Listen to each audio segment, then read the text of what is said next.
We're still at the PlayStation event in London, and another game we saw was one of my favorite games from E3, actually. We got to see a new level, The Order 1886. This was your first hands-on experience. How did you feel about it? I did pleasantly surprised. And you created a new word. I was so pleased with it. No, I was pleasantly surprised with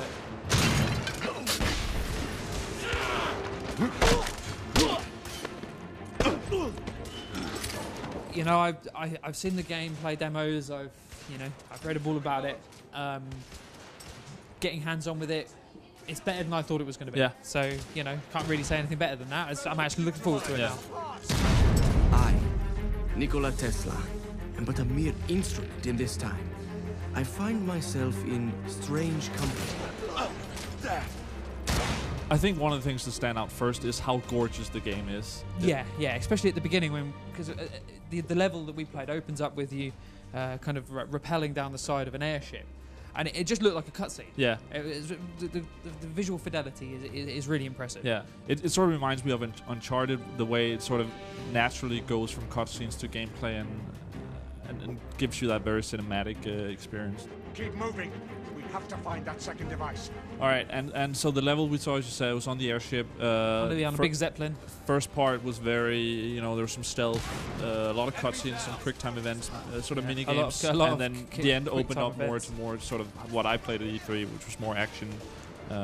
Yeah, the quick time events, neither of us were super keen on them, but the gunplay was really good, satisfying, nice heft to the weapons.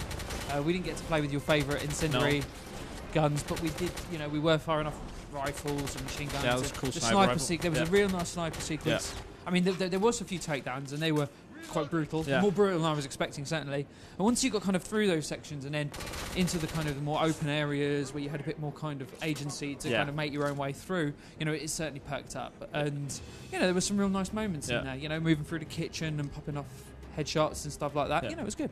There was a lot of story. There was a lot of story in this section. It felt like the mission that we played was very early on in the game. So so more tutorials. So there was an element. There was a couple of tooltips. There was a couple of instructions on screen at various points.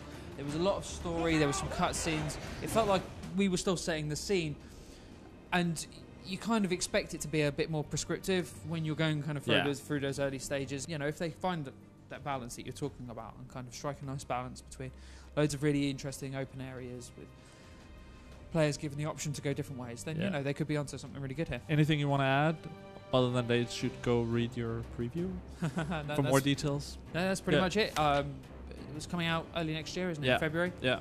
And from what we can see so far, it's looking good. Yeah.